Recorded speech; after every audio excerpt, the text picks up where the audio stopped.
ating ngayong dalawin, ating ngayong dalawin, dalawit sambahin, siya ang Panginoon.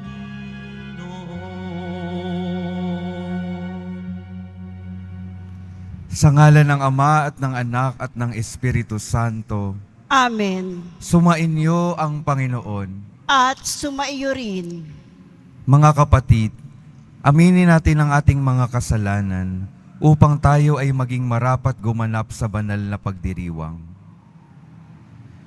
Inaamin ko Sa makapangyarihang Diyos at sa inyo mga kapatid, nalubha akong nagkasala sa isip, sa salita at sa gawa at sa aking pagkukulang. Kaya isinasamo ko sa mahal na Birheng Maria, sa lahat ng mga anghel at mga banal, at sa inyo mga kapatid, na ako'y ipanalangin sa Panginoong ating Diyos. kaawaan tayo ng makapangyarihang Diyos, patawarin tayo sa ating mga kasalanan at patnubayan tayo sa buhay na walang hanggan. Amen. Panginoon, kaawaan mo kami. Panginoon, kaawaan mo kami. Kristo, kaawaan mo kami.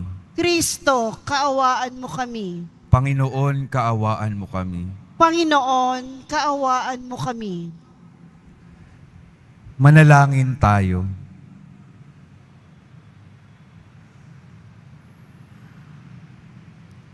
Ama naming makapangyarihan, minarapat mong ang iyong sambayanan ay masilayan ang huwarang pamumuhay at pangangaral ni na San Basilio at San Gregorio.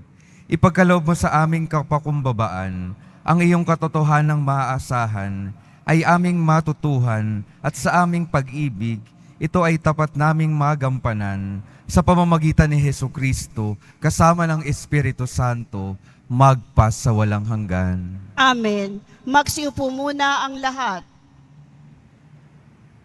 Pagbasa mula sa unang sulat ni Apostol San Juan.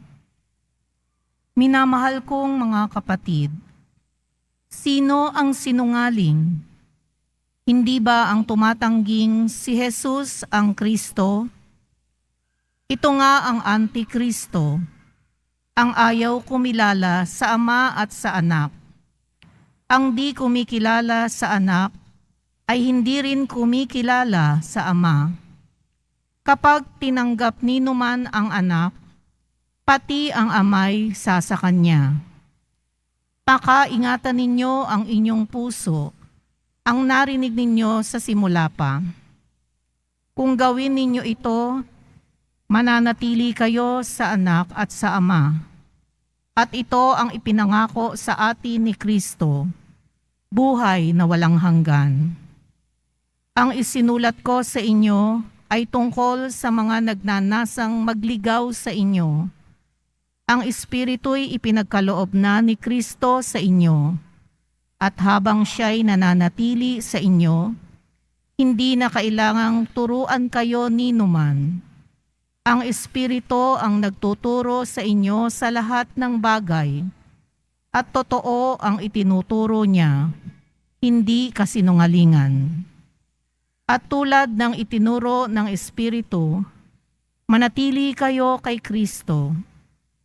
Kaya nga, mga anak, manatili kayo sa Kanya upang maging panatag ang ating loob sa muling pagpariton niya at hindi tayo mahiya sa Kanya sa araw na iyon.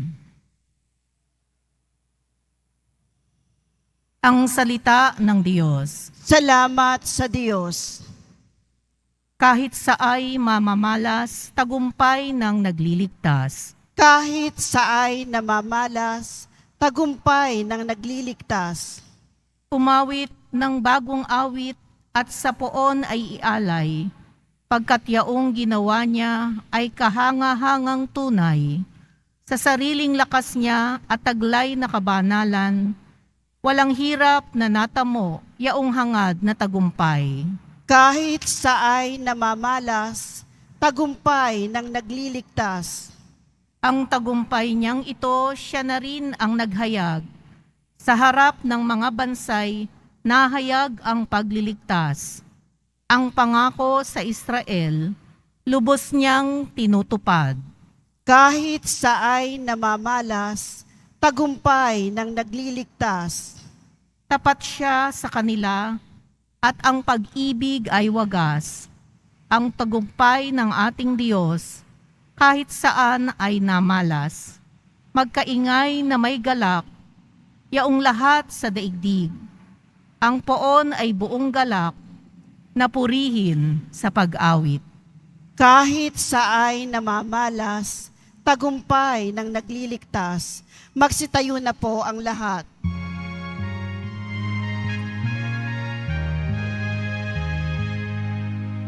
Hallelujah, Hallelujah, Hallelujah, Hallelujah.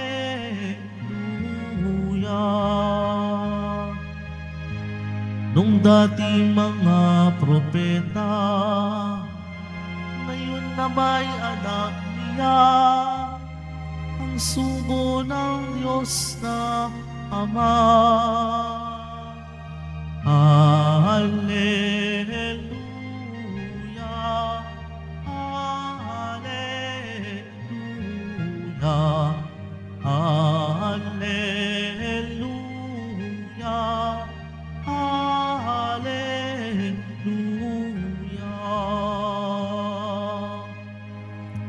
Sumainyo ang Panginoon. At sumaiyo rin. Ang mabuting balita ng Panginoon ayon kay San Juan.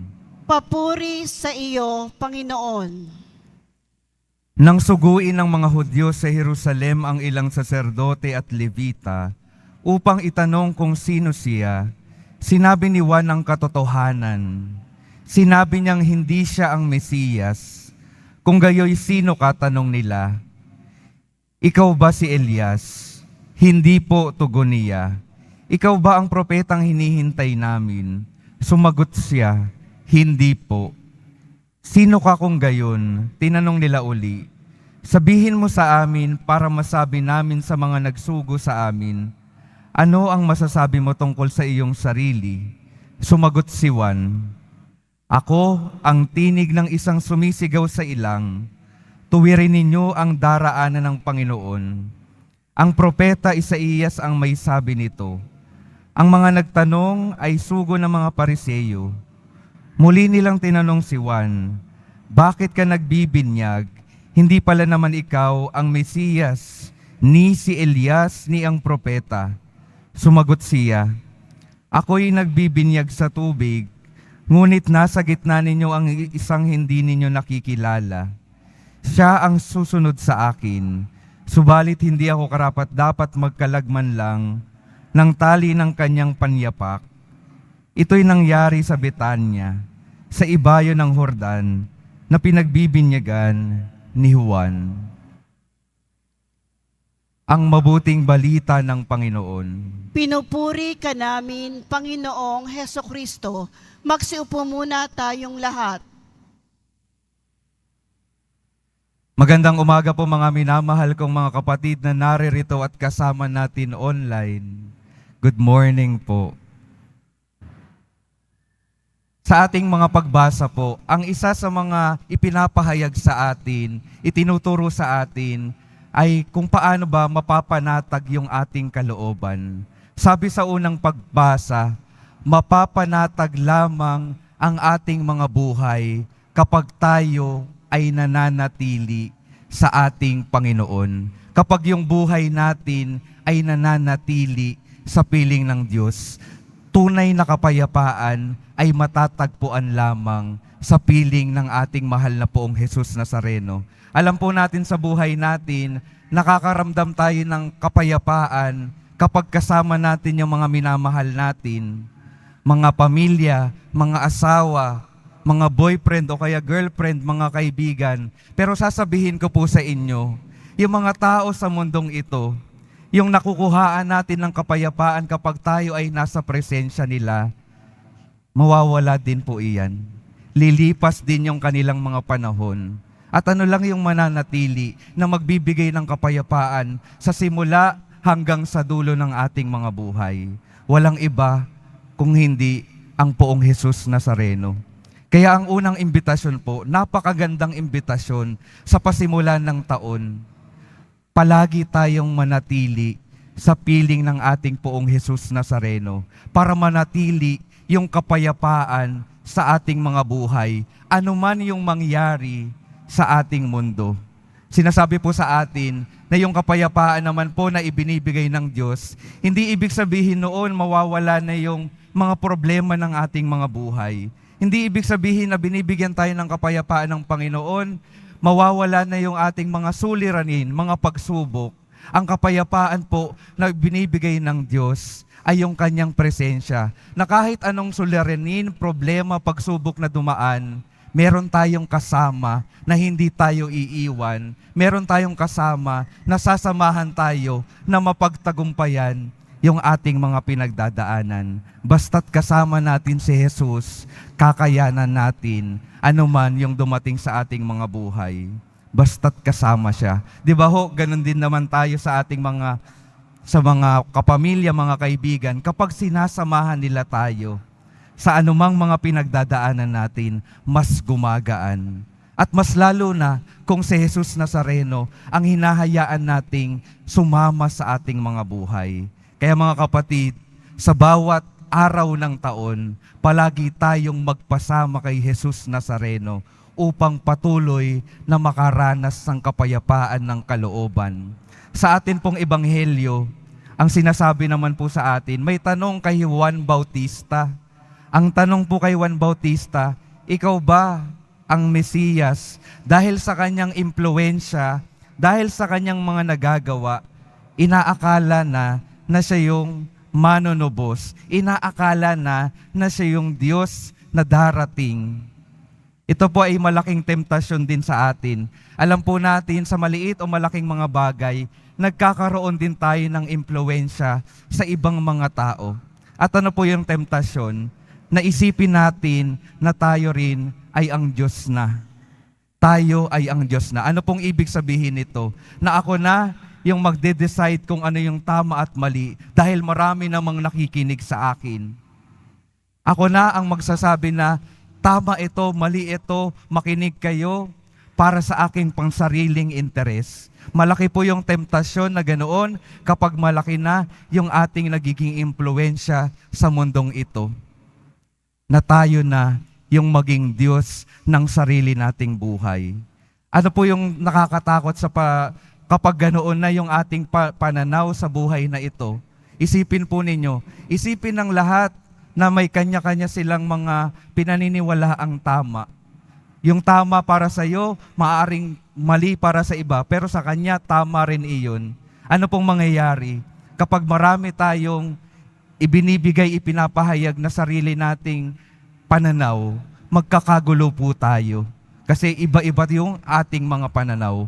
Kailangan po natin ng iisang katotohanan, iisang pananaw na ating susundan. Iisa lamang po yung Diyos natin. Hindi po tayo yung nagde-decide kung ano yung tama at mali. Ito po ay ibinibigay, ipinapahayag sa atin ng Diyos.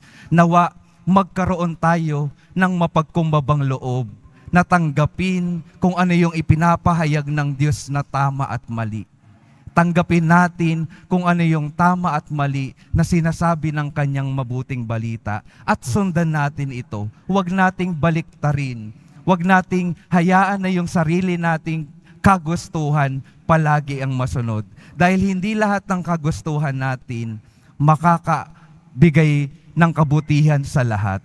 Pero kapag sinusunod natin ang sinasabi ng Diyos, yung kagustuhan ng Diyos, malalaman natin na yung kagustuhan ng Diyos palaging makakabuti para sa lahat. Yun po yung itinuturo sa atin ni Juan Bautista sa araw na ito. Hindi ako ang Diyos, hindi ako ang Mesiyas, ako lamang ay alagad niya. Ito po yung ibinibigay sa atin at ipinapahayag sa araw ding ito.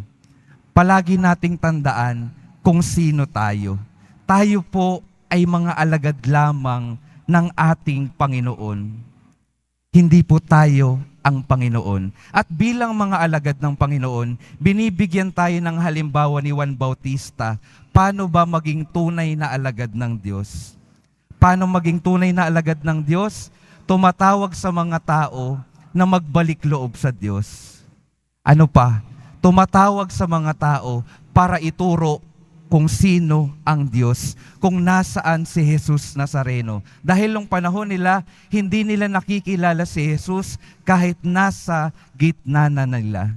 Mga kapatid, alalahanin po natin, magiging tunay na panatag lamang ang ating mga kalooban kapag tunay nating tinatanggap yung ating identity bilang mga alagad ng Diyos na nagtuturo kung nasaan yung ating Panginoon. Nawa yung ating mga impluensya sa buhay na ito ay ituro natin yung mga taong sumusunod at nakikinig sa atin kung paano ba mamumuhay ng katulad ng kay Jesus Nazareno. Ituro po natin palagi yung ating Panginoon. Sa ating pananalita, nawa maimpluwensyahan yung iba na marinig ang boses ng ating Panginoon. Nawa yung ating mga kilos at mga gawa, maimpluwensyahan yung iba para mas makilala pa si Jesus Nazareno. Mga kapatid, sa pagpapatuloy ng ating pagdiriwang, tunay lamang na mapapanatag yung ating kalooban kapag tayo ay nananatili sa ating Panginoon. Tunay na mapapanatag yung ating kalooban kapag ating tinatandaan kung sino tayo. Hindi po tayo ang Diyos. Tayo ay mga tapat na alagad lamang ng Diyos. Alagad na tumatawag na magbalik loob ang bawat isa, mga alagad na nagtuturo kung nasaan si Jesus Nazareno. Amen. Magsitayo na po ang lahat.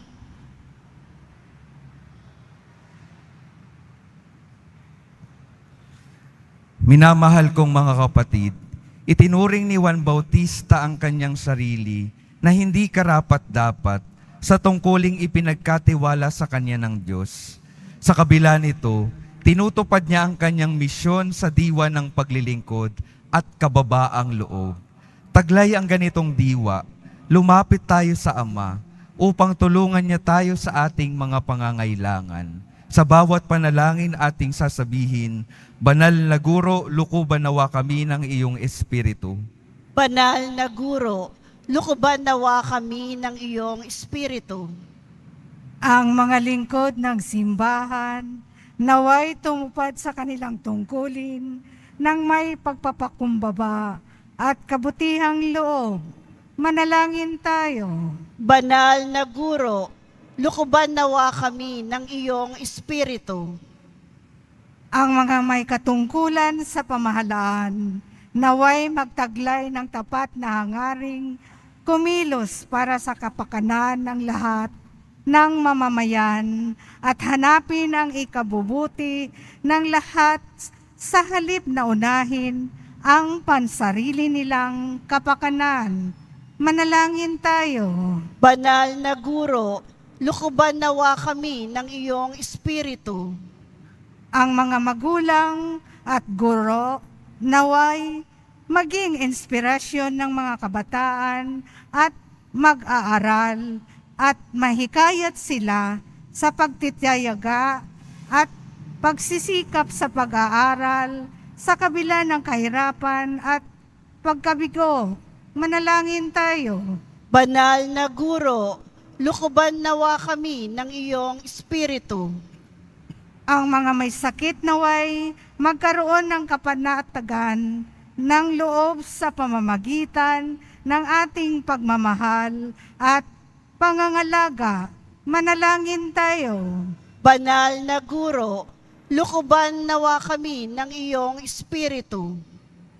Ang mga namayapan na ay makatagpo nawa ng kapayapaan at kaligayahan sa kaharian ng Diyos. Manalangin tayo. Banal na Guro, lukuban nawa kami ng iyong Espiritu. Panginoon, sa pamamagitan ni San Juan, tinuturuan mo kaming maging mga abang lingkod. Loobin mo na matularan namin ang kanyang halimbawa upang makasalo kami sa iyong buhay sa kaharian, kung saan ikaw ang Panginoon magpasawalang hanggan. Amen. Magsiupo muna ang lahat.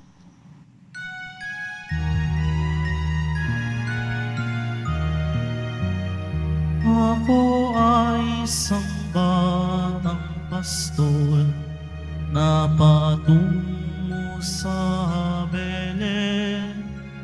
May dala na maiaalay kay Jesus sa sabsaba. Tayo na,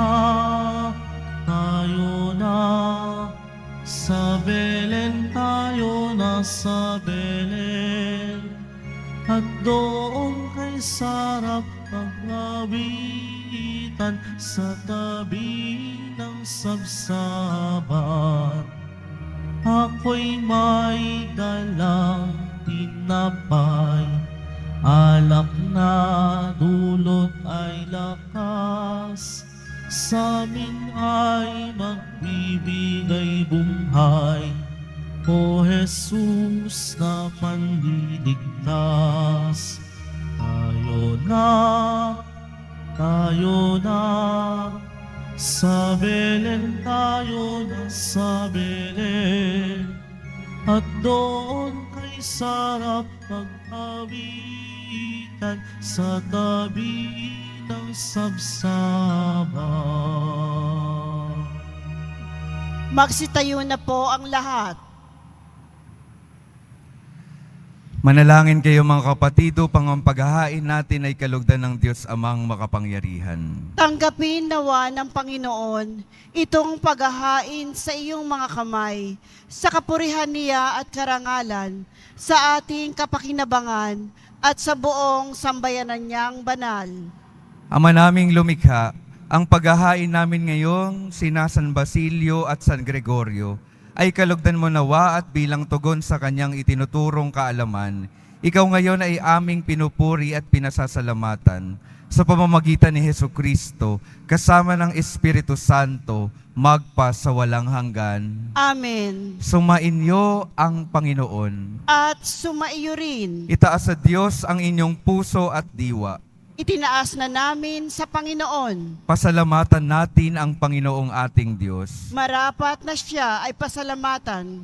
Ama naming makapangyarihan, tunay ngang marapat na ikaw ay aming pasalamatan sa pamamagitan ni Hesukristo na aming Panginoon. Ngayong sila San Basilio at San Gregorio ay pinararangalan sa pamumuhay nilang totoong uliran at pagiging maaasahan sa panunungkulan. Kaya't si Hesukristo na maaasahan sa katapatan ay inihahayag sa pangangasiwa sa sambayanan. Ang malasakit ng mga ulirang tagapangasiwa noon ay nagpapatuloy magpahanggang ngayon sa mga panalangin kanilang iniuukol, kaisa ng sambayanan mong dito'y nagtitipon. Kaya kaisa ng mga anghel na nagsisiawit ang papuri sa iyo nang walang humpay sa kalangitan, kami nagbubunyi sa iyong kadakilaan. Santo, Santo, Santo, Panginoong Diyos ng mga hukbo, napupuno ang langit at lupa ng kadakilaan mo. O sana sa kaitaasan, pinagpala ang naparirito sa ngalan ng Panginoon. O sana sa kaitaasan, magsiluhod po ang lahat. Ama naming banal, ikaw ang bukal ng tanang kabanalan. Kaya't sa pamamagitan ng iyong Espiritu, gawin mong banal ang kaloob na ito, upang para sa amin, maging katawan at dugo ng aming Panginoong Hesukristo. Bago niya pinagtiis ang kusang loob na maging handog, hinawakan niya ang tinapay, pinasalamatan kaniya, pinaghati-hati niya iyon, iniabot sa kanyang mga alagad at sinabi, tanggapin ninyong lahat ito at kanin. Ito ang aking katawan na ihahandog para sa inyo.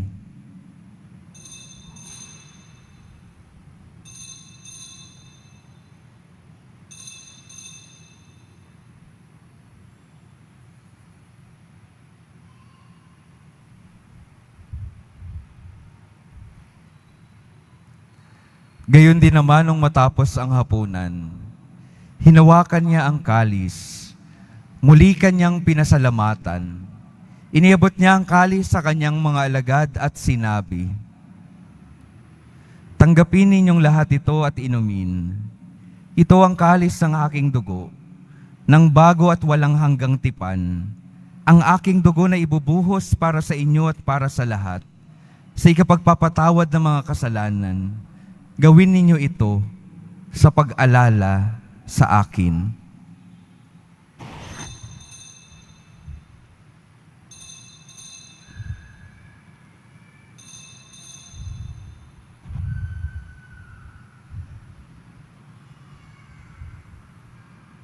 Magsitayo na po ang lahat. Ipagbunyi natin ang misteryo ng pananampalataya. Si Kristo'y namatay, si Kristo'y nabuhay, si Kristo'y babalik sa wakas ng panahon. Ama, ginagawa namin ngayon ang pag-alala sa pagkamatay at muling pagkabuhay ng iyong anak. Kaya iniaalay namin sa iyo ang tinapay na nagbibigay buhay at ang kalis na nagkakaloob ng kaligtasan. Kami nagpapasalamat dahil kami iyong minarapat na tumayo sa harap mo para maglingkod sa iyo. Isinasamo namin kaming magsasalo-salo sa katawan at dugo ni Kristo ay mabuklod sa pagkakaisa sa pamamagitan ng Espiritu Santo. Ama, lingapin mo ang iyong simbahang laganap sa buong daigdig. Puspusin mo kami sa pag-ibig, kaisa ni Francisco na aming Papa, at ni Jose na aming Obispo, at ng Tanang Kaparian. Alalahanin mo rin ang mga kapatid naming nahimlay, nang may pag-asang sila'y muling mabubuhay.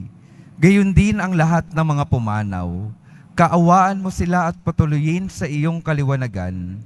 Kaawaan mo at pagindapatin kaming lahat, na makasalo sa iyong buhay na walang wakas. Kaisa ng mahal na Birheng Maria na Ina ng Diyos, ng kabiyak ng puso niyang si San Jose, kaisa ng mga apostol, ni San Juan Bautista at ng lahat ng mga banal na namuhay dito sa daigdig ng kalugod-lugod sa iyo, maipagdiwang nawa namin ang pagpupuri sa ikararangal mo sa pamamagitan ng iyong anak na aming Panginoong Hesukristo. Sa pamamagitan ni Kristo kasama niya at sa Kanya, ang lahat ng parangal at papuri ay sa iyo, Diyos Amang makapangyarihan, kasama ng Espiritu Santo, magpa sa walang hanggan. Amen. Sa tagubilin ng mga nakagagaling na utos at sa turo ng ating Panginoong Hesus, ipahayag natin ng lakas loob. Ama namin, Sumasalangit ka, sambahin ang ngalan mo, mapasa amin ang kaharian mo, sundin ang loob mo dito sa lupa para nang sa langit. Bigyan mo kami ngayon ng aming kakanin sa araw-araw at patawarin mo kami sa aming mga sala para nang pagpapatawad namin sa nagkakasala sa amin. At huwag mo kaming ipahintulot sa tukso at iadya mo kami sa lahat ng masama. hinihiling namin kami iadya sa lahat ng masama, pagkalooban ng kapayapaan araw-araw, iligtas sa kasalanan at ilayo sa lahat ng kapahamakan, samantalang aming pinananabikan ang dakilang araw ng pagpapahayag ng tagapagligtas naming si Hesukristo. Sapagkat iyo ang kaharian at ang kapangyarihan at ang kapurihan magpakailanman. Amen. Panginoong Hesukristo, sinabi mo sa iyong mga apostol, kapayapaan ang iniiwan ko sa inyo, ang aking kapayapaan ang ibinibigay ko sa inyo. Tunghayan mo ang aming pananampalataya at huwag ang aming pagkakasala. Pagkalooban mo kami ng kapayapaan at pagkakaisa ayon sa iyong kalooban, kasama ng Espiritu Santo, magpa sa walang hanggan. Amen. Ang kapayapaan ng Panginoon ay laging sumainyo. At sumaiyo rin. Magbigayan kayo ng kapayapaan sa isa't isa.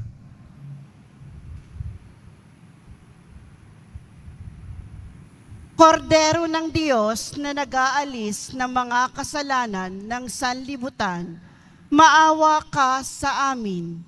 Kordero ng Diyos na nag-aalis ng mga kasalanan ng sanlibutan, maawa ka sa amin.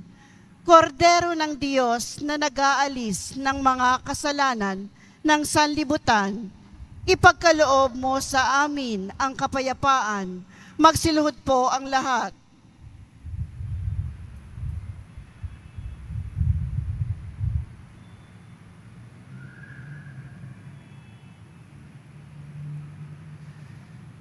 Ito ang kordero ng Diyos. Ito ang nag-aalis ng kasalanan ng sanlibutan. Mapalad ang mga inaanyayahan sa kanyang piging.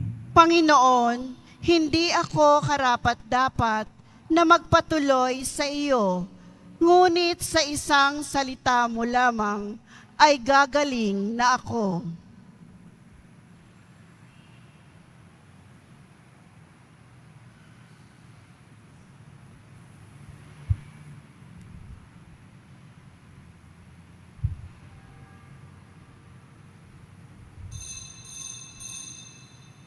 Para sa lahat ng tatanggap ng banal na komunyon, sasagot po tayo ng amen pagkasabi ng pari o ng lay minister ng katawan ni Kristo at isubo agad sa bibig bago umalis sa harapan ng pari o lay minister.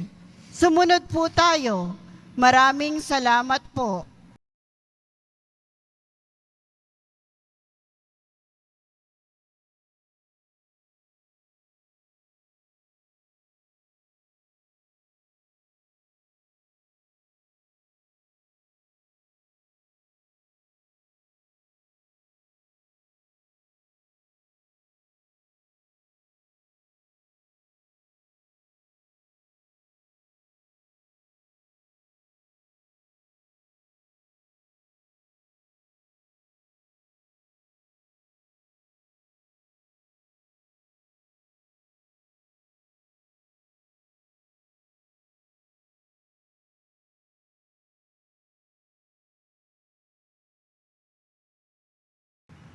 Manalangin tayo. Ama naming mapagmahal, kaming nagsalo-salo sa bumubuhay na pagkaing si Kristo at paturuan mo sa gurong si Kristo upang sa pagunitan namin kina San Basilio at San Gregorio, kami matuto ng maaasahang katotohanan mo at sa pag-ibig ay magampanan namin ito sa pamamagitan ni Hesus Kristo kasama ng Espiritu Santo magpas sa walang hanggan. Amen. Mga kapatid, yung tunay na kapayapaan ay matatagpuan lamang sa piling ng ating Poong Hesus Nazareno. Huwag po tayong lumayo sa Kanya. Manatili tayo sa Kanyang tabi. At magkakaroon din tayo ng tunay na kapayapaan kung tapat tayo sa ating mga sarili. Tayo po ay mga alagad ng Diyos. Hindi po tayo ang Diyos. At bilang mga alagad ng Diyos, tayo nawa ay nagtuturo sa ating Panginoong Hesus Nazareno. Sumainyo ang Panginoon. At sumaiyo rin. Mahal na Poong Hesus Nazareno, inihayag mo sa pamamagitan ng krus ang walang maliw na pag-ibig ng Diyos sa sangkatauhan. Pakinggan mo ang kahilingan ng iyong angkan na nagsusumamo sa iyo. Makamtan nawa nila ang iyong katugunan at tanggapin ang kasagutan na may utang na loob na tinatanaw. Basbasan din po ninyo ang mga daladala nilang mga imahen at dasalan sa pamamagitan ng bendisyon na ito, naway maalala nila ang mga pangako nila noon sa binyag, na ikaw ang kanilang iibigin at paglilingkuran bilang Panginoon magpas sa walang hanggan. Amen. Pagpalain kayo ng makapangyarihang Diyos, Ama, Anak at Espiritu Santo. Amen. Humayo kayong mapayapa, taglay ang pag-ibig ng Poong Hesus Nazareno. Salamat sa Diyos.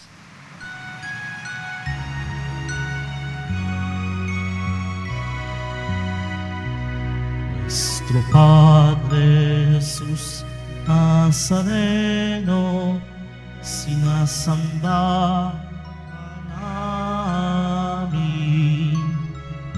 pinipintuho ka namin. Aral mo ang aming buhay at kaligtasan. Si Padre Jesus Nazareno, iligtas mo kami sa kasalanan. Ang krus mong kinamatayan ay sagisag ng aming kaligtasan. Nuestro Padre Jesus Nazareno, dinarangal ka namin. Nuestro Padre Jesus Nazareno, nilulwalhati ka namin. Nuestro Padre Jesus Nazareno,